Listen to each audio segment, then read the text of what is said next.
آیت الکرسی ایک لمبی آیت، جیسے آیت البر ایک لمبی آیت تھی، اور اس کو حضور نے فرمایا ہے سیدۃ آیات القرآن، پورے قرآن مجید کی آیات کی سردار ہے یہ، اور یہ شرک فی صفات کے ضمن میں یہ شمشیر قاطع ہے، شمشیر برہان ہے۔ اللہ لا الہ الا هو الحی القیوم، یہ وہی ہے قل هو اللہ احد اللہ الصمد الحی، اللہ زندہ ہے لیکن اس کی زندگی کو اپنی زندگی پر قیاس نہ کر۔ تمہیں خوراک کی احتیاج ہے، اسے کوئی ضرورت نہیں۔ ما اريد منهم من رزق وما اريد ان يطعمون، مجھے کوئی احتیاج نہیں کہ مجھے کوئی رزق پہنچائیں، رزق دیں، مجھے کھلائیں، مجھے کوئی ضرورت۔ پھر تمہاری حیات، نیند، اونگ، تھکان، ان تمام کمزوریوں کے ساتھ وہ الحی ہے، اپنی ذات میں خود زندہ ہے، حیات اس کی ذاتی ہے، کسی اور نے عطا نہیں کی ہے۔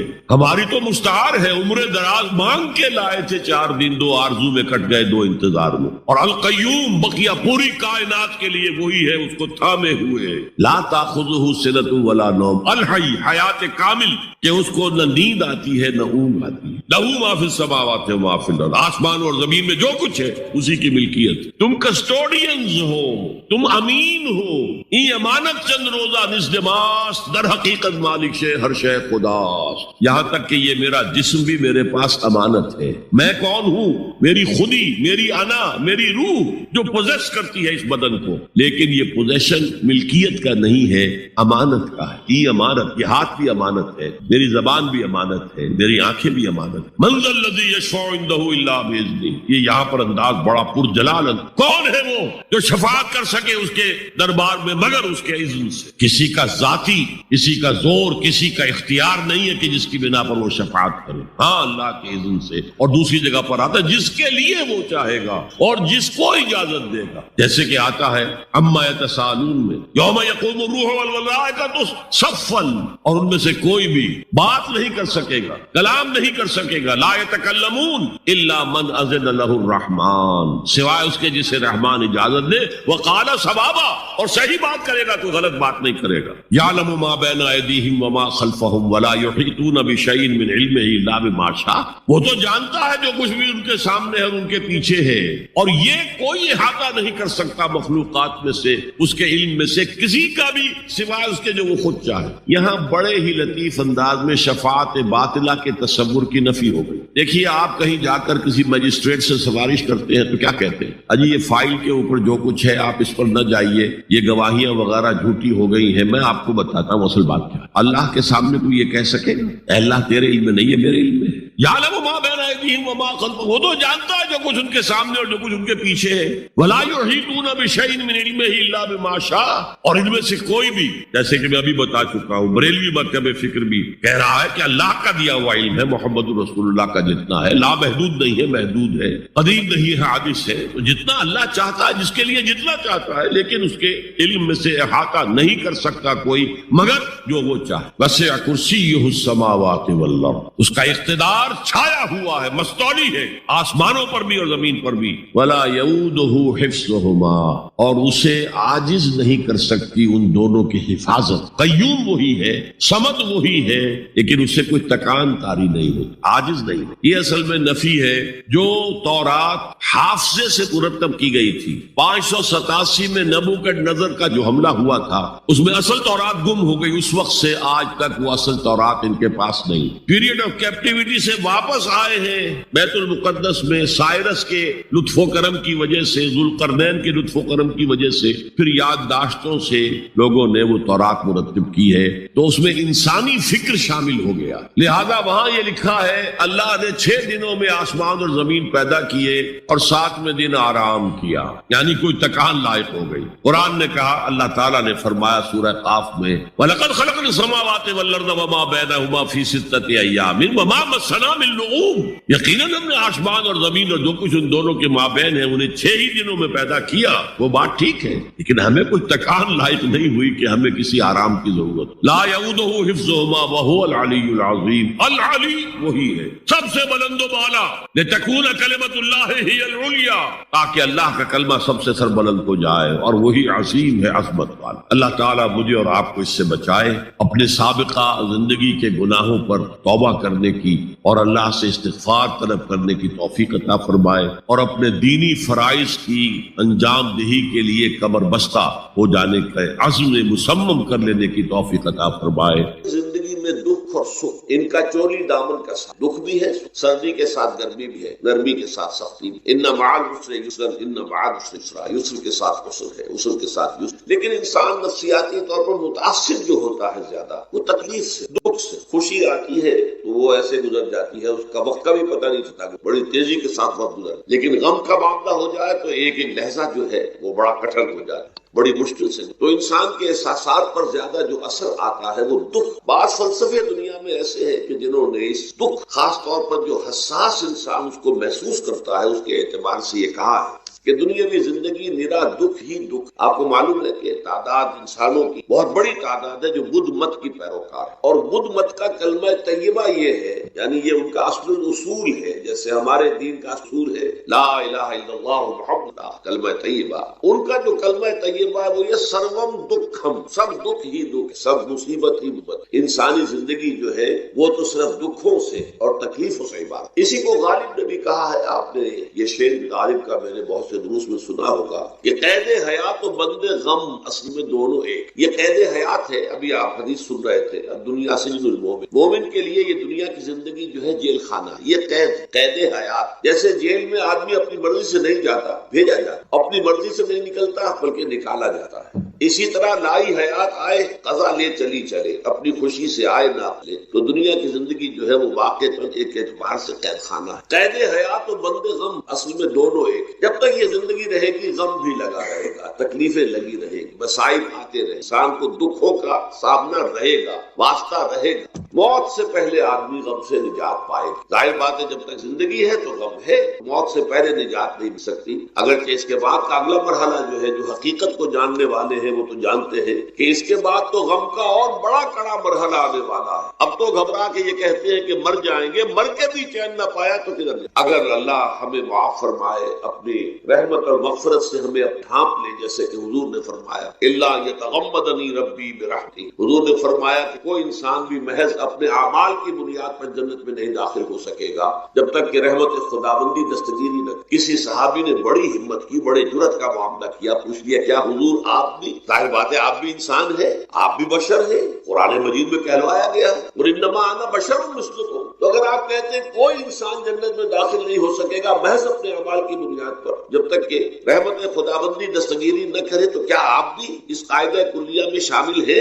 آپ نے فرمایا ہاں میں بھی. الا یتغمدنی ربی برحمتہ، جب تک کہ میرا رب مجھے اپنی رحمت سے ڈھانپ نہیں لے گا میں بھی داخل نہیں. تو اس اعتبار سے اللہ تعالیٰ وہاں ہمیں بچا لے. لیکن جو وہاں نہیں بچایا گیا، اب ظاہر بات ہے کہ اس کے لیے جو مصیبت وہ تو پھر دائم ہے، ابد دکھ ہی. میں اس کی طرف زیادہ جانا نہیں چاہتا. اس وقت اصل میں میرا موضوع جو ہے وہ اس دنیا میں دکھوں کا علاج. اب اس اعتبار سے غور کیجئے، دکھ دو قسم قرآن مجید پر جتنا میں نے غور کیا. دکھ ایک تو وہ ہے کہ جو ناگہانی طور پر آ جاتا، اس میں ہماری کسی غلطی کو دخل نہیں. وہ کوئی آفت سماوی ہے، کوئی زلزلہ آ گیا ہے. ابھی آپ کو معلوم ہے فوج ہوا تھا گجرات اسٹیٹ کا، انڈیا کا پورا خطرہ، اس میں بہت سے مسلمان بھی. جب کوئی آفت سماوی آتی ہے تو وہ ظاہر بات ہے کہ پھر سب کے سب لوگ اس کی لپیٹ میں آ جاتے ہیں. زلزلہ آ گیا، کوئی اور طوفان آ جائے، جیسا کہ کئی مرتبہ آپ نے اخبارات میں پڑھا ہوگا اس سال امریکہ میں بہت طوفان ہے. مشرقی ساحل پر بار بار طوفان، وہاں بھی لوگ مرتے ہیں، وہاں بھی چھتیں اڑ جاتی ہیں، وہاں بھی تباہی جو ہے آتی ہے. اس حوالے سے ایک تو ہے وہ ناگہانی آفات، آفت ارضی ہو یا آفت سماوی. زلزلہ ہے یا آفت ارضی، طوفان آ گیا ہے، کوئی سائیکلون آ گیا یا آفت سماوی ہے، یا کوئی آسمان سے بڑا سا پتھر آ جائے. آپ کبھی اخبارات میں پڑھتے ہوں گے کہ ایک بڑی چٹان پاس سے گزر گئی، بہت بڑی خلائی چٹان جو ہے زمین کے قریب سے ہوتی گئی، زمین بچ گئی، ورنہ اگر وہ زمین سے ٹکرا جاتی تو نہ معلوم کتنا بڑا یہاں پر تباہی کا معاملہ ہو. بڑے بڑے جو ہے شہاب گرتے رہے زمین کے اوپر، بڑی بڑی تباہی آتی رہی. بس تو ایک تو یہ ہے، اور ان میں بھی تقسیم کیجئے یہ ناگہانی مصیبت یا کوئی آفت سماوی یا آفت ارضی، اس کی بھی پھر دو قسمیں ہوں. ایک وہ کہ جو افراد کو متاثر متاثر. انفرادی سطح. آدمی سڑک پر جا رہا تھا, پیچھے سے آ کر کسی گاڑی نے ٹکر ماری, گر گیا, ٹانگ ٹوٹ گئی.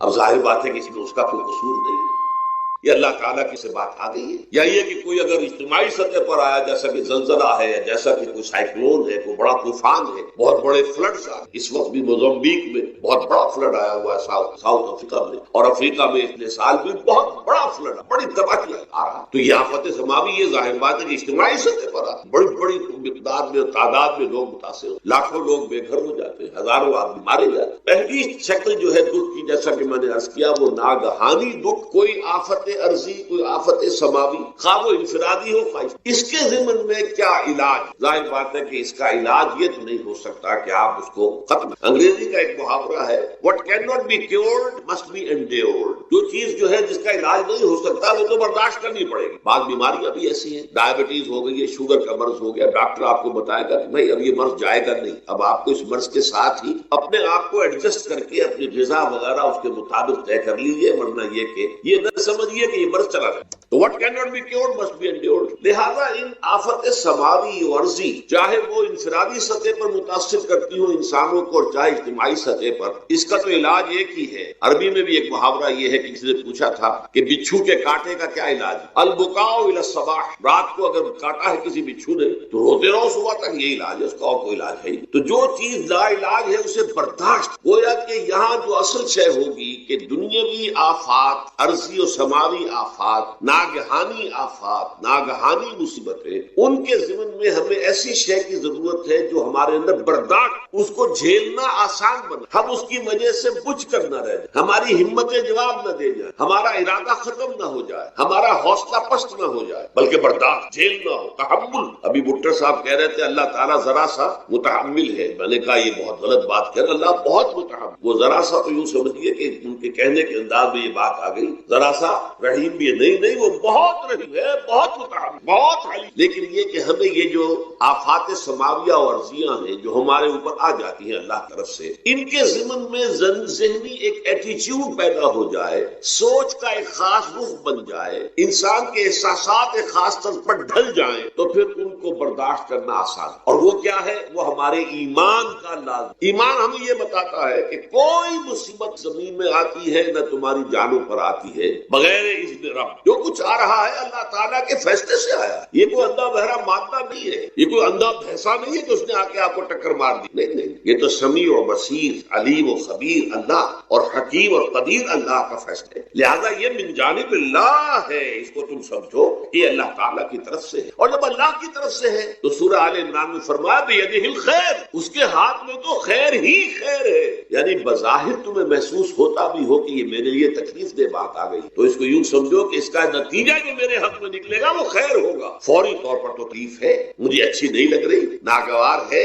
لیکن نتیجہ اس کا خیر نکلے. جیسے بچہ بیمار ہے, ماں اسے دوا پینے پر مجبور کر رہی, کڑوی دوا ہے, وہ تو سمجھتا ہے اس پر بڑا ظلم ہو رہا ہے. یا آپ لے گئے اسے ڈاکٹر کے ہاتھ ٹیکا لگوایا ہے, وہ تو چیخ رہا ہے, رو رہا ہے. آپ کو معلوم ہے, کاش اسے بھی معلوم ہو جائے کہ میرے خیر کے لیے, میرے بھلے کے لیے. اگر اسے یہ معلوم اور محسوس ہو جائے تو اس کی تکلیف اس کے اندر بہت کمی آ جائے, وہ سہار لے گا, اس کو وہ برداشت کرے. اس حوالے سے اس کا جو ہمارے دین میں اس کا نام ہے, اس ذہنی کیفیت, ان احساسات کا, اسے اب کہتے ہیں تسلیم و رضا. جو کچھ آ رہا ہے اللہ کی طرف سے آ رہا ہے, لہذا سر تسلیم خم, اے اللہ ہم قبول, رضا, ہر حال میں تیری رضا پر راضی, جو تیرا فیصلہ ہے ہمیں بصر و چشم, تسلیم و رضا. ہم بھی تسلیم کی خو ڈالیں گے, بے نیازی تیری عادت سے. اللہ تو بے نیاز ہے, لیکن اے اللہ تو ہمارے لیے جو بھی تکلیف کا تو نے فیصلہ کیا, تسلیم کی خو ڈالیں گے, عادت پیدا کر لیں گے اپنے اندر کہ ہر ساقی ماریخ عین الطاف است, کہ میرا ساقی میرے پیالے میں جو کچھ ڈال دے اس کا لطف و کرم ہے. یہ مقام رضا ہے, یہ ایمان کا ایک ایسا تقاضا ہے کہ جس کو ہم کہیں گے ایمان کی حلاوت, ایمان کی مٹھاس. اگر آپ کا منہ کڑوا ہو جائے تو آپ چینی کھاتے ہیں تاکہ منہ کا ذائقہ ٹھیک ہو جائے. اگر تکالیف کی وجہ سے, دکھ کی وجہ سے آپ کے احساسات کے اندر کوئی خرابی پیدا ہو رہی ہے, یہ جو مقام رضا ہے یہ اس کے لیے قند ہے, یہ اس کے لیے چینی ہے, یہ اس کے لیے شہد ہے, یہ اس کی تلخی کو ظاہر کر دینے والی کہ اللہ تیری رضا, راضی و رضا رب. اب اس کے ضمن میں سمجھیے, یہ تو اصولی بات میں نے آپ کو بتا دی. اس کی تین کیفیات ہو سکے کیوں اللہ کی طرف سے یہ چیزیں آتی. سب سے پہلی شے ہے، اب وہ جو آیات میں نے سنائی تھی وہ سن لیجیے پہلے ترجمہ. سورہ تغابن میں فرمایا ما صاب من مصیبت الا باللہ، دیکھو کوئی مصیبت تم پر نہیں آ سکتی، نہیں آتی مگر اللہ. ومن یؤمن باللہ، اور جو شخص اللہ پر ایمان رکھتا ہو یہد قلبہ، اللہ اس کے دل کو ہدایت دے، اس کے دل کو سکون عطا، وہ راضی برضائے رب، اس میں شکوہ نہیں رہتا، اس میں شکایت نہیں، اس میں تلخی نہیں ہوتی. کیوں ہو گیا، کیسے ہو گیا، کیوں ہو گیا، نہیں ہونا چاہیے. یہ سارا جو پیچ آدمی کھاتا رہتا اندر ہی اندر، وہ جو پیچ کھا رہا ہے یہ سب پیچ سے نجات نہیں ہے. برو کشید سے پیچا کہ ہستمود مرا چے اقدہا کے مقام رضا کشود مرا. یہ پیچ کھانا جو ہے پیچا کے ہستمود، اس سے اللہ تعالیٰ نے مجھے نجات دے دی ہے مقام رضا کے ذریعے سے. کتنے بڑے بڑے عقدے میرے حل ہو گئے اس مقام رضا سے. چے اقدہا کے مقام رضا کشود مرا، میرے تو بہت سے عقدے اس سے حل ہو گئے. اس حوالے سے ایک موٹی بات تو یہ ہو گئی، لیکن اب اس کو تین حصوں میں تقسیم. پہلی بات یہ کہ یہ اللہ کی طرف سے آزمائش، میرا بندہ اس پر صبر کرتا ہے یا نہیں، یا میرے خلاف بکواس کرنے پر آمادہ. اللہ تو ایسا ہے، اللہ نے تم پر کبھی کرم کیا ہی نہیں، اللہ تو ظالم، معاذ کہیں ایسا تو نہیں. میرا بندہ جو ہے کھیلتا ہے میری وجہ سے، یہ سمجھ کے کہ اللہ کی طرف سے آئی. یہ سب جو ہے یہ بہت بڑی کامیابی ہے اگر انسان کو حاصل. اور اس صبر کے نتیجے میں دو اور باتیں، یہ مضامین علیحدہ دروس کے اندر آتے رہے ہیں لیکن آج ایک نئے عنوان کے تحت جمع ہو. پہلی بات یہ ہوتی ہے کہ یہ امتحان کا نتیجہ کیا نکلتا ہے کہ آپ نے ایک امتحان پاس کیا تو آپ کے اگلے درجے میں ترقی ہو. 5ویں کا امتحان پاس کر لیا نا تو 6ٹھی میں جائیں گے. اب 6ٹھی کا امتحان پاس کریں گے تو اس سے جائیں گے. 7ویں کا پاس کریں گے تو 8. درجہ بدرجہ انسان کی دینی، ایمانی اور روحانی ترقی کا ذریعہ یہ آزمائش. جتنا اس میں صبر ہوگا، جتنا اس میں تسلیم و رضا جو ہے آپ حاصل کرتے جائیں گے تو آپ درجے بلند چلے جائیں گے. آپ کا امتحان کڑے سے کڑا آئے گا، بڑے سے بڑا آئے گا، مشکل سے مشکل تر آئے گا. ایک وقت میں ایم اے کا امتحان بھی آپ کا ہوگا، ایک وقت میں ہو سکتا ہے پی ایچ ڈی کے لیے تھیسس آپ لکھیں، پھر اس کے اوپر جو ہے ٹیم بیٹھی ہوئی اور آپ سے وہ بحث کرے، جرا کرے، آپ کو بھی کرنا ہوگا. لیکن یہ کہ اگر پرائمری ہی میں فیل ہو گئے تو اس کا سوال ہی پیدا نہیں ہوتا کہ کبھی آپ ایم اے کا یا پی ایچ ڈی کا تھیسس بھی لکھیں. اور اسی کو دوسرے انداز میں کہا گیا ہے قرآن مجید میں وَلَيُبْلِيَ الْمُؤْمِنِينَ مِنْهُ بَلَاءً حَسَنًا. اصل میں ابلا کہتے ہیں، بلا یبلو جو ہے عربی زبان میں آتا ہے آزمانا. خلق الموت والحیات لِيَبْلُوَكُمْ أَيُّكُمْ أَحْسَنُ عَمَلًا. یہی معنی ابتلا کے بھی، ابتلا یبتلی آزمان. ابلا یبلی جو آتا ہے باب افعال سے، اس میں آتا ہے کسی کو کسی تکلیف میں ڈال کر اس کو نکھار کہ اس کا جوہر نکھر جائے، اس کے اندر جو خیر ہے وہ اور چمک جائے، لوگوں کو بھی معلوم ہو جائے کہ یہ شخص اس مقام کا اہل ہے، اس کے اندر یہ صلاحیت، اس میں یہ قوت. یہ حدیث مسلم شریف کی ہے اور اس کے راوی ہیں ابو امامہ باہلی رضی اللہ تعالی عنہ. قال، انہوں نے فرمایا سمعت رسول اللہ صلی اللہ علیہ وسلم یقول، کہ میں نے خود سنا اللہ کے رسول صلی اللہ علیہ وسلم کو یہ فرماتے ہوئے اقرأوا القرآن، لوگوں قرآن پڑھا کرو. فإنه یأتی یوم القیامت شفیعا لأصحابہ، اس لیے کہ یہ قرآن قیامت کے دن سفارشی بن کر آئے گا اپنے لوگوں کے لیے، یعنی ان لوگوں کے لیے جنہیں قرآن سے محبت رہی زندگی میں، جو قرآن کو پڑھتے رہے، قرات کرتے رہے، اس سے دلچسپی رکھتے رہے، اس کا مطالعہ کرتے رہے، اس پر غور و فکر کرتے رہے. اصحاب، قرآن والے، قرآن کے لوگ. اقرأوا القرآن فإنه یأتی یوم القیامت شفیعا لأصحابہ. اس کے بعد اب آپ نے مزید یوں سمجھیے کہ یہ عام پر خاص کا اضافہ ہے. اقرأوا الزہراوین، خاص طور پر دو نہایت تابناک اور روشن صورتوں کی قرات کیا کرو، پڑھا کرو دو نہایت تابناک اور روشن صورتوں کو. البقرہ و آل عمران. وہ زہراوین کو کیا ہے؟ البقرہ اور آل عمران. یہاں گویا کہ معین کر دیا حضور صلی اللہ علیہ وسلم نے ان دونوں صورتوں کے لیے ایک وان نہایت تابناک صورت ہے. فإنهما تأتیان یوم القیامت، اس لیے کہ یہ دونوں صورتیں قیامت کے روز ظاہر ہوں گی، آئیں گی قیامت کے دن. اب یہاں وہ الفاظ آ رہے ہیں جو میں نے ابھی آپ کو سنائے. کأنہما غمامتان، جیسے کہ وہ دو بدلیے ہوں. غمامہ کہتے ہیں بدلی، ابر کی کیفیت، دو بدلیوں کی صورت میں ظاہر ہوگی. او غیایتان، یہ لفظ بھی اسی کے لیے ہے. او کأنہما فرقان من طیر صواف، یا یہ پرندوں کی دو ٹکڑیاں ہوں گی، وحاجان عن صاحبہما، اور یہ دونوں جھگڑیں گی، محاجہ کریں۔ محاجہ یہ ہوتا ہے کسی کی طرف سے مدافعت میں تکرار کر کے بات کرنا، دلیل پر دلیل دینا۔ تو جو بھی ان دونوں صورتوں سے خصوصی شغف رکھنے والے لوگ ہوں گے، وہ لوگ کہ جو ان دونوں صورتوں کو پڑھنے والے ہوں گے، ان سے محبت کرنے والے ہوں گے، صاحب ہما، ان دونوں سے تعلق رکھنے والے لوگ، ان کی طرف سے وہ جھگڑیں گی، وہ ان کی سفارش کریں گے۔ تو اس میں غمامتان، غیایتان، فرقان، یہ الفاظ اور زہراوین، یہ الفاظ جو ہیں اس حدیث کے اندر آ گئے ہیں۔ یہ تو ہے مسلم شریف کی روایت، اور ایک اس میں جو دوسری روایت آئی ہے اس میں الفاظ یہ آئے ہیں۔ یہ روایت جو ہے یہ بھی مسلم شریف کی ہے، حضرت نواس بن سمعان رضی اللہ تعالی عنہ قال سمعت رسول اللہ صلی اللہ علیہ وسلم یقول، وہ بھی فرماتے ہیں کہ میں نے خود سنا اللہ کے رسول صلی اللہ علیہ وسلم کو یہ فرماتے ہوئے، توطا یوم القیامت بالقرآن واہلہ، لائے جائیں گے قیامت کے دن قرآن بھی اور قرآن والے بھی، قرآن سے دلچسپی رکھنے والے، اللہ تعالی ہمیں ان میں شامل فرمائے۔ الذین کانوا یعملون بہ فی الدنیا، یعنی وہ لوگ جو اس پر عمل کرتے تھے دنیا، یعنی صاحب قرآن صرف پڑھنے کے معنی میں نہیں، صرف محبت کے معنی میں نہیں، الذین یعملون بہ فی الدنیا، دنیا میں جو اس پر عمل کرتے تھے قرآن پر، ان کو لایا جائے گا۔ تقدمہ سورۃ البقرہ وآل عمران، اور آگے آگے چل رہی ہوگی قرآن مجید جب لایا جائے گا تو آگے آگے ان میں سورہ بقرہ اور سورہ آل عمران ہوگی۔ وضرب لہما رسول اللہ صلی اللہ علیہ وسلم ثلاثۃ امثال ما نسیتہن بعد، اس کے بعد راوی کہتے ہیں حضرت نواس بن سمعان رضی اللہ تعالی عنہ کہ اس کے بعد حضور نے ان دونوں صورتوں کے لیے کچھ تشبیہیں بیان کی کہ جن کو میں بھول نہیں سکا، یعنی اس قدر خوبصورت تشبیہیں حضور نے دی۔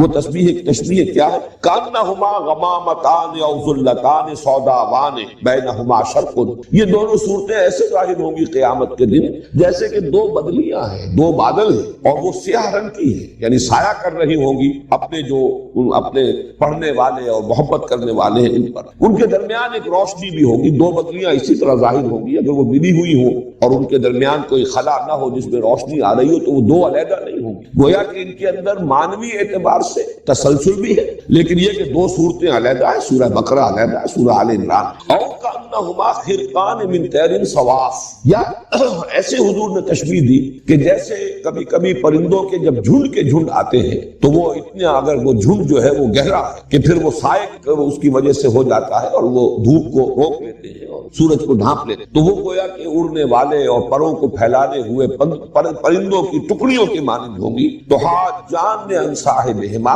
اور یہ محاجہ کریں گی، سفارش کریں گی، جھگڑا کریں گی اپنے لوگوں کے بارے میں، ان کی طرف سے مدافعت کریں گی، ان کی وکالت کریں گی۔ یہ تو مسلم شریف کی روایت ہے، لیکن ترمذی میں اسی روایت کے جو الفاظ آئے ہیں، ما نسیتہن، وہ تین تمثیلیں جو حضور نے بیان فرمائی جن کے بارے میں راوی کہتے ہیں حضرت نواس بن سمعان کہ میں ان کو بھول نہیں سکا، تو اس کی جو تشریح آئی ہے ترمذی کی روایت میں، قال یاتیان کانہما غیایتان بینہما شرق او کانہما غمامتان سوداوان او کانہما ذلتان من طیر صواف، دو بدلیاں یا دو ٹکڑیاں پرندوں کے دو جھنڈ ہوں گے، تو جادلان عن صاحبہما، اور وہ مجادلہ کریں گی، محاجہ کریں گی، مجادلہ کریں گی، جھگڑیں گی، مدافعت کریں گی اپنے لوگوں کی۔ تو ان دو روایات، بلکہ میں نے تین روایات آپ کو سنائی ہیں، اس لیے کہ ایک روایت تو حضرت ابو امامہ باہلی سے ہے، دوسری روایت جو ہے وہ مسلم شریف میں بھی ہے، اگرچہ راوی ایک ہی ہے حضرت نواس بن سمعان، لیکن مسلم شریف میں اس کے الفاظ قدر مختلف ہیں اور ترمذی میں جو الفاظ آئے ہیں ان میں تھوڑا سا فرق ہے۔ ان سے ان دونوں صورتوں کی فضیلت بھی ظاہر ہوئی، اور نمبر دو یہ کہ ان کا جوڑا ہونا ثابت ہو گیا، اس لیے کہ ان دونوں کو بریکٹ کیا ہے حضور صلی اللہ علیہ وسلم نے ایک نام، جیسے میں نے اس سے پہلے کئی مرتبہ عرض کیا ہے کہ آخری دو صورتیں ان کے لیے تو ایک نام ایسا ہے کہ جو ہر شخص جانتا ہے، سورۃ الفلق اور سورۃ الناس معوذتین، یہ تو ایک نام جو ہے ہر شخص جانتا ہے، دو صورتیں ہیں لیکن دونوں کا مضمون ایک ہے، اس لیے انہیں معوذتین کہا جاتا ہے، لیکن اس کے بارے میں یہ لفظ جو ہے زیادہ عام نہیں ہے، حالانکہ حضور صلی اللہ علیہ وسلم نے کس اہتمام کے ساتھ ان دونوں صورتوں کو بھی اسی طریقے سے ایک جوڑا قرار دیا ہے۔ اب جو اس کے وجوہ ہیں اور جو مظہر ہیں جوڑے ہونے کے، نسبت زوجیت کے، ان پر ہم نگاہ ڈال لیں۔ میں نے کئی مرتبہ عرض کیا ہے کہ یہ جو زوجیت ہے یا جوڑے ہونے کی نسبت ہے قرآن حکیم کی صورتوں میں، اس کے دو پہلو ہوں، بعض اعتبارات سے مشابہت بہت نمایاں نمایاں ہو، اور بعض اعتبارات سے ایک ریسیپروکل نسبت ہوگی، عکسی نسبت ہوگی، یا ہم یوں کہہ سکتے ہیں کہ تکمیلی نسبت ہوگی کہ دونوں چیزیں مل کر ایک مضمون کو مکمل کر رہی ہوں، یا ایک مضمون کا ایک رخ ادھر آ گیا ہو اور ایک رخ اسی کا دوسری صورت میں آ گیا ہو۔ تو زوجین میں یہ دونوں چیزیں لازم ہیں۔ یہ جیسے کہ ہم جانتے ہیں حیوانات کے اندر ایک نوع جو ہے اس کی جو دو جنسیں ہوں گی وہ ایک دوسرے سے بہت مشابہ ہوں گی۔ شیر اور شیر، ظاہر بات ہے کہ وہ ان کا اپنی ایک مشابہت ہے، 99% تو ان کے مشابہت کی شکل نظر آئے گی، بیل اور گائے، لیکن یہ کہ آپ کو معلوم ہے کہ بعض اعتبارات سے ان کا جسمانی نظام ایسا بنایا گیا ہے کہ وہ ایک مقصد کی تکمیل کر، فرق ہے لیکن وہ فرق ایسا نہیں ہے کہ جس کے مابین کوئی وحدت مقصد موجود نہ ہو، مقصد ایک۔ اسی طریقے سے صورتوں میں جب آپ نسبت زوجیت کو تلاش کریں تو دو پہلو دیکھنے ہوں گے کہ ایک تو مشابہت کے پہلو کون سے، وہ نمایاں ہونے چاہیے، پھر کن اعتبارات سے یہ کمپلیمنٹری ہے، کن اعتبارات سے یہ مل کر کسی مضمون کی تکمیل کرتی ہے، وہ کون سے پہلو ہیں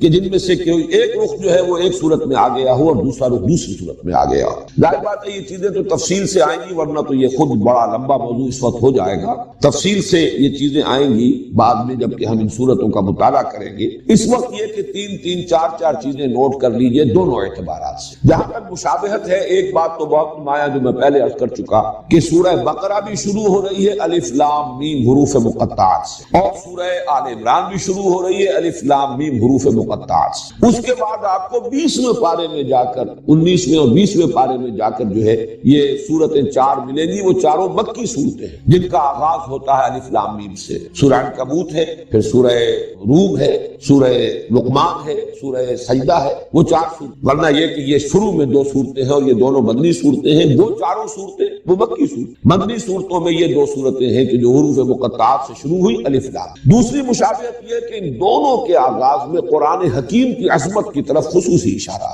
آپ دیکھ رہے الف لام میم ذالک الکتاب لا ریب فیہ ھدی للمتقین، فوراً الف لام حروف مقطعات کے بعد الف لام میم کے بعد قرآن مجید کی عظمت اور اس کے ہدایت ہونے کی طرف اشارہ۔ بالکل یہی انداز، بلکہ اس سے بھی زیادہ شاندار اور پرجلال انداز میں یہی مضمون آ رہا ہے سورہ آل عمران میں، الف لام میم، اور اس کے بعد جو ہے نزل علیک الکتاب بالحق مصدقا لما بین یدیہ وانزل التوراۃ والانجیل من قبل ھدی للناس وانزل الفرقان۔ اتارے اللہ نے اے نبی اے محمد صلی اللہ علیہ وسلم آپ پر یہ کتاب حق جو تصدیق کرتے ہوئے آئی ہے اس کی کہ جو اس کے سامنے موجود ہے، اور اسی نے اتاری تھی تورات اور انجیل اس سے قبل لوگوں کے لیے ہدایت نامہ بنا کر، اور یہی اتارا ہے الفرقان۔ تو یہ بھی مشابہت کا ایک پہلو ہے۔ تیسرا بہت نمایاں پہلو مشابہت کا جو ہے وہ اختتام پر آتا ہے سورہ بقرہ کی، اور یہ بھی چیزیں وہ ہے کہ جو عام طور پر میں سمجھتا ہوں، توقع رکھتا ہوں کہ اکثر حضرات کے سامنے ہوگی، صرف اس وقت اشارہ کر دینا کافی ہے۔ سورہ بقرہ کے اختتام پر بھی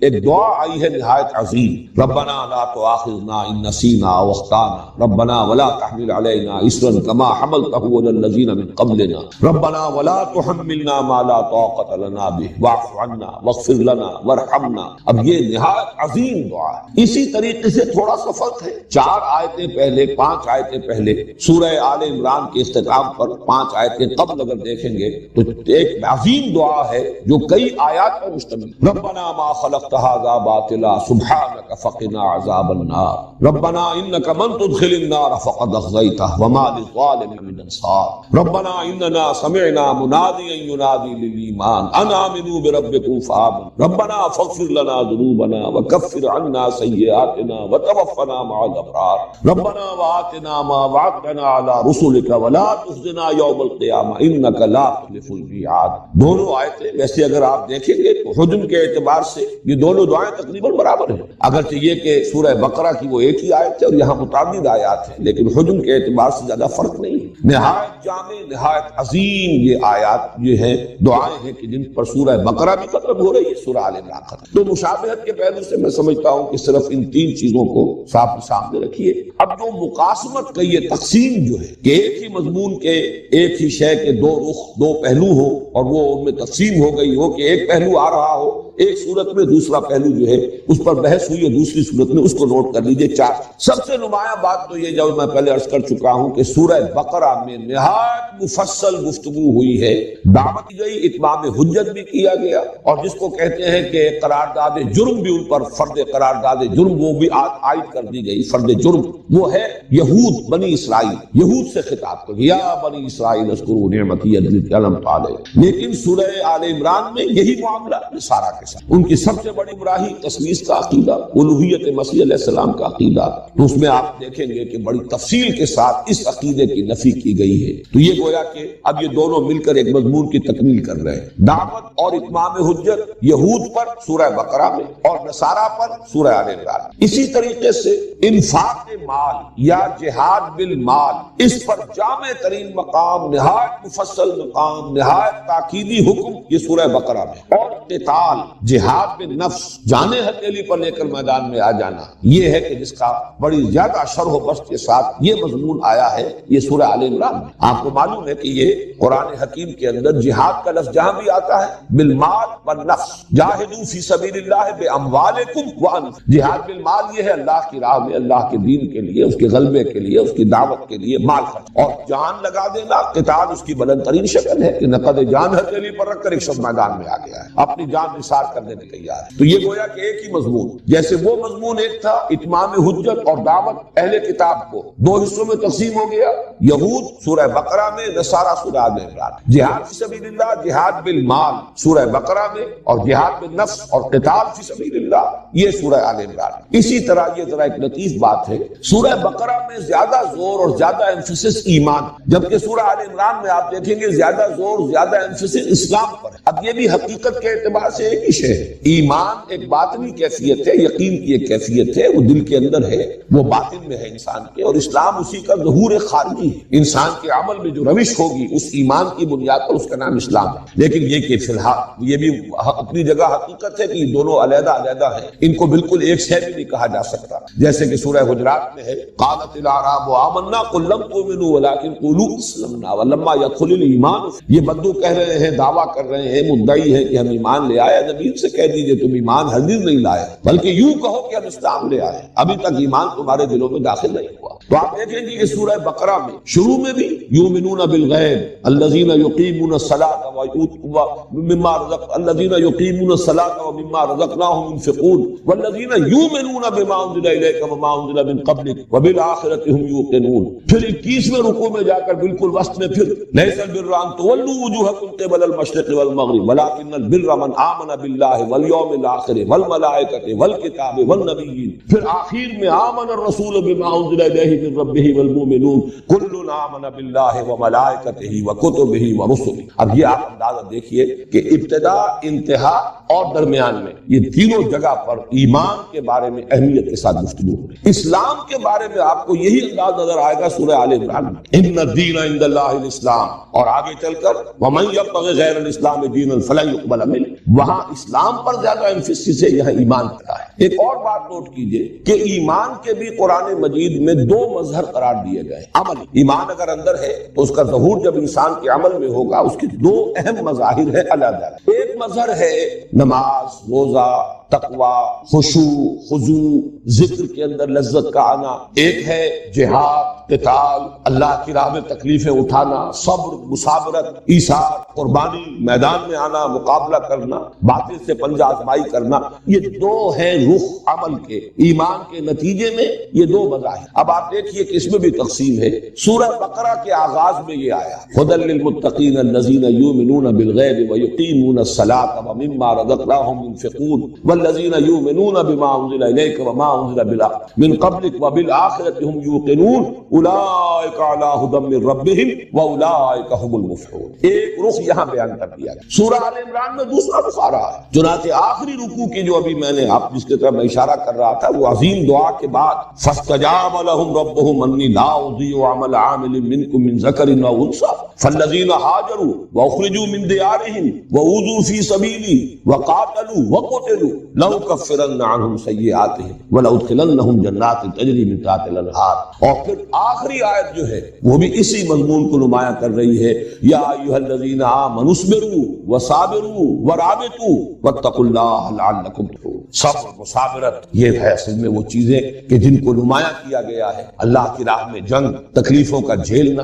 گھر بار چھوڑ دینا، مصائب کو برداشت کرنا، قتال کرنا، قتل کرنا بھی، قتل ہونا بھی، یہ ہے ایمان کا دوسرا مضمون۔ سورہ آل عمران کے اختتام پر یہ دوسرا پہلو، سورہ بقرہ کے آغاز میں پہلا پہلو، اور اسی کی ایک مثال ہے بہت ہی نمایاں قرآن حکیم میں سورہ انفال۔ یہ دونوں پہلو جمع کیے گئے لیکن اس طور سے کہ شروع میں یہ سورہ بقرہ والا پہلو ہے، اور فرمایا گیا وہ لوگ جب اللہ کا نام لیا جائے تو ان کے دل لرز جاتے ہیں، نماز قائم کرتے ہیں۔ یہ ساری کیفیات جو ہیں وہ شروع میں آئیں، اور فرمایا گیا اولئک هم المؤمنون حقا، یہ لوگ ہیں حقیقی مومن، سچے مومن۔ آخر میں آیا جو اللہ کی راہ میں جہاد کرتے ہیں، قتال کرتے ہیں، وہ لوگ جنہوں نے نصرت کی، انصار، وہ لوگ جنہوں نے ہجرت کی، یہ لوگ اولئک هم المؤمنون حقا، یہ لوگ ہیں کہ جو سچے مومن ہیں۔ معلوم ہوا کہ یہ تصویر مومن کی شخصیت کی تصویر جو ہے اس کے دو رخ، دونوں کی تکمیل سے مومن کی شخصیت کا حیولہ صحیح طور پر سامنے آتا ہے، ورنہ وہ یک رخا رہ جائے گا۔ ایک رخ وہ ہے جو خانقاہوں میں نظر آتا ہے، وہاں وہ جہاد اور قتال نہیں، اللہ کی راہ میں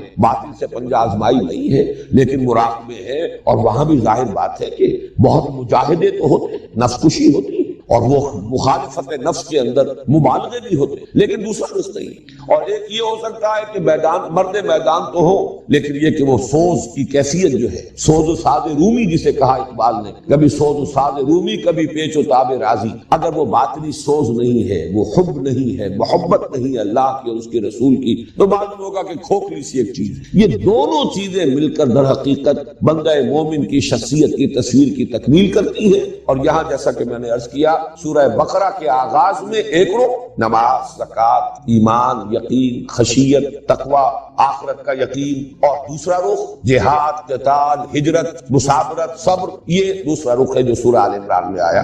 صرف اسی پر فی الحال اتفاق کریں، اس کے بعد یہ ہے کہ جب ہم ان دونوں صورتوں کا مطالعہ تفصیل سے کریں گے تو یہ اور نکھرتا چلا جائے گا کہ کس طرح یہ دونوں صورتیں مل کر مضمون کی تکمیل کرتی ہیں۔ یہ صورتوں میں نسبت زوجیت کی ایک نہایت کامل مثال، اور اس کے لیے دلیل میرے پاس سب سے بڑی، اس لیے کہ ہمارے لیے تو سب سے بڑی دلیل محمد الرسول اللہ صلی اللہ علیہ وسلم کا فرمایا ہوا ہے۔ جس طریقے سے آخری دونوں صورتیں معوذتین ایک نام میں جمع کی گئی، اسی طریقے سے ان صورتوں کے لیے حضور نے الزہراوین، الغمامتین، الغیایتین، الذلتین، الخرقین، الفرقین، یہ تمام الفاظ تسنیہ کے اس لیے استعمال کیے کہ بات واضح ہو جائے کہ یہ دونوں صورتیں جو ہیں یہ مل کر ایک مضمون کی تکمیل کرتی ہے اور یہ آپس میں جوڑے کی نسبت رکھتی ہے۔ اب آئیے سورۃ البقرہ۔ سورۃ البقرہ کے بارے میں بھی تمہیدی مضامین ہو جائیں، اس کے بعد ہم سلسلے وار لفظ برس مطالعہ شروع کریں گے۔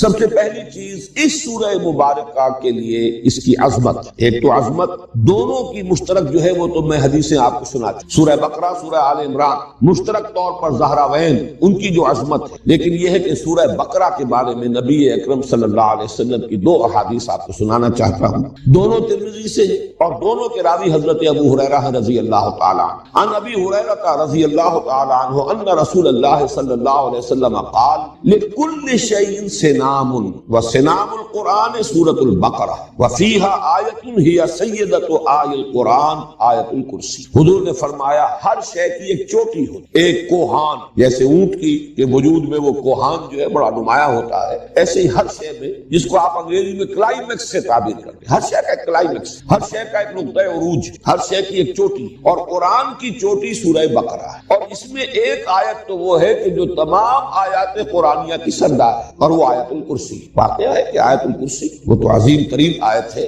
بلکہ یہ کہ اس کے بارے میں بھی حضور نے بالکل وہی بات کہی ہے جو سورہ اخلاص کے بارے میں۔ سورہ اخلاص کو حضور نے قرار دیا کہ یہ ربع قرآن ہے، قرآن ثلث قرآن، چوتھائی حصہ قرآن، اور آیت الکرسی کو بھی ربع قرآن قرار دیا۔ اس اعتبار سے اس کی بڑی عظمت ہے۔ دوسری حدیث ہے وہی حضرت ابو ہریرہ رضی اللہ تعالیٰ عنہ سے کہ حضور نے ارشاد فرمایا ان بیت الذی تقرأ فیہ البقرۃ لا یدخلہ الشیطان، وہ گھر کے جس میں سورہ بقرہ کی تلاوت کی جاتی ہو اس میں شیطان داخل نہیں ہو سکتا۔ وہ گویا کہ ایک حصار کا اور حفاظت کا اور دفاع کا کام جو ہے فریضہ سر انجام دیتی ہے۔ یہ سورہ بقرہ جس گھر میں کہ اس کے پڑھنے کا اہتمام ہوتا ہو، انتظام ہوتا ہو، بار بار پڑھا جاتا ہو، اس کا چرچا ہوتا رہتا ہو، تو جو شیطان ہے وہ اس سے بھاگتا۔ زمانہ نزول کے بارے میں نوٹ کر لیجئے کہ یہ سورہ مبارکہ ظاہر بات ہے کہ 40 رکوعوں پر مشتمل ہے۔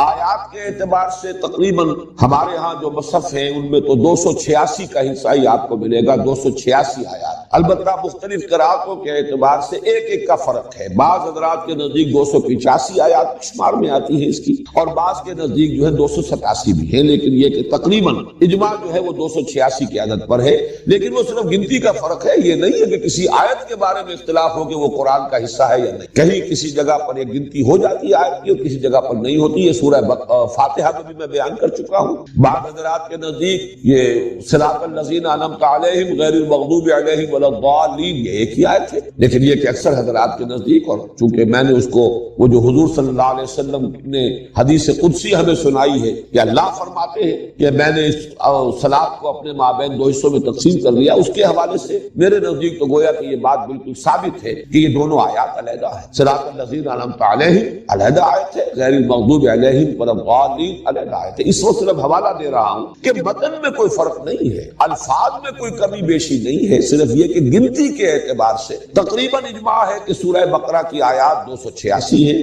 لیکن بعض قراء جو ہے اسے 285 شمار کرتے ہیں، بعض کے نزدیک 287۔ اب اتنی طویل صورت یہ اس پر اجماع ہے کہ یہ بیک وقت نازل نہیں ہوئی۔ بعض طویل صورتیں بھی ایسی ہیں جن کے بارے میں روایات سے معلوم ہوتا ہے کہ بیک وقت نازل، مثلا سورہ انعام اگرچہ وہ بڑی طویل صورت ہے، 20 رکوع اس کے ہیں، ویسے یہ کہ اس سے اس اعتبار سے اگر رکوعوں کی تعداد دیکھی جائے تو نصف ہے، اس سے کم نہیں ہے۔ اس کے بارے میں روایات ہے کہ وہ بیک وقت نازل ہوئی ہے، اور حضرت جبرائیل علیہ السلام جب اسے لے کر نازل ہوئے ہیں تو 70,000 فرشتے ان کے جلو میں، یہ اس کی خاص شان ہے۔ جب سورہ انعام ہم پڑھیں گے تو انشاءاللہ پھر اس کی فضیلت کے ضمن میں جو روایات آئی ہیں وہ میں آپ کو سناؤں گا۔ یہ جو صورت ہے یہ ایک وقت میں نازل نہیں، البتہ تقریباً اس پر اجماع ہے کہ ہجرت کے متصلاً بعد، ہجرت کے فوراً بعد سے شروع ہو کر اور غزوہ بدر سے پہلے تک جو قرآن حکیم کی آیات نازل ہوئی ان سب کو حضور صلی اللہ علیہ وسلم نے اس سورہ مبارکہ کی شکل میں جمع کیا۔ یہ وقتاً فوقت، یہ تقریباً آپ سمجھیے کہ 2 سال کا وقفہ بنتا ہے۔ اس درسے کے دوران جو آیات نازل ہوتی رہی وقتاً فوقتاً، ان کو حضور فرما دیتے تھے کہ اس کو فلاں آیت کے بعد رکھو، اس کو فلاں آیت کے بعد وہاں رکھ لو۔ اس طریقے سے مرتب تو کروا دیا حضور نے، یہ مضامین میں تفصیل سے بیان کر چکا ہوں۔ قرآن مجید مرتب ہو گیا تھا حضور صلی اللہ علیہ وسلم کی اپنی زیر ہدایت، آپ کی اپنی حیات دنیاوی کے دوران۔ البتہ یہ کہ نازل تو ہوا ہے مختلف ترتیب سے، ترتیب نزولی اور ہے اور ترتیب مصحف ہے، اس میں کوئی شک نہیں۔ تو یہ تقریباً یوں سمجھیے کہ پورا یہ جو عرصہ ہے 2 سال سے کچھ کم کی مدت ہے، ہجرت کے بعد سے لے کر اور اولہ آخرہ۔ تو میں یہ عرض کر رہا تھا کہ زمانہ نزول جو ہے سورہ بقرہ کا ہجرت کے فوراً بعد سے لے کر غزوہ بدر سے متصلاً قبل تک یہ زمانہ نزول کا ہے۔ البتہ جیسا کہ آگے چل کر میں واضح کروں گا، ایک سورہ مبارکہ اور ہے قرآن حکیم کی، سورہ محمد صلی اللہ علیہ وسلم۔ اندازہ یہ ہوتا ہے کہ غزوہ بدر سے قبل وہ سورت بھی نازل ہے، بلکہ اس کا نام سورۃ القتال، گویا کہ اسی میں قتال کی فرضیت جو ہے وہ آئی۔ اس اعتبار سے سورہ بقرہ اور ادھر وہ سورہ محمد صلی اللہ علیہ وسلم، ان دونوں کو جمع کر لیجئے تو قرآن مجید کا یہ حصہ وہ ہے کہ جو ہجرت کے بعد سے لے کر اور غزوہ بدر سے پہلے تک نازل ہوا۔ اس میں سورہ محمد کے بارے میں صلی اللہ علیہ وسلم بعد میں بات کر لیں گے، اس وقت جو ہے اس کو نوٹ کر لیجئے کہ اس سورہ مبارکہ کا زمانہ نزول یہی ہے۔ البتہ استثناءات ہیں، ان استثناءات سے 2 آیتیں تو وہ ہیں کہ جو سورہ بقرہ کے آخر، ان کو کہا جا سکتا ہے کہ مکیات، اس پہلو سے کہ ہجرت سے پہلے حضور کو یہ عطا ہو گئے، اور ان کی خصوصی شان یہ ہے کہ بقیہ قرآن تو آسمان سے زمین پر نازل ہوا ہے، حضور صلی اللہ علیہ وسلم ریسیو کیا ہے، اس زمین پر جواب تھے۔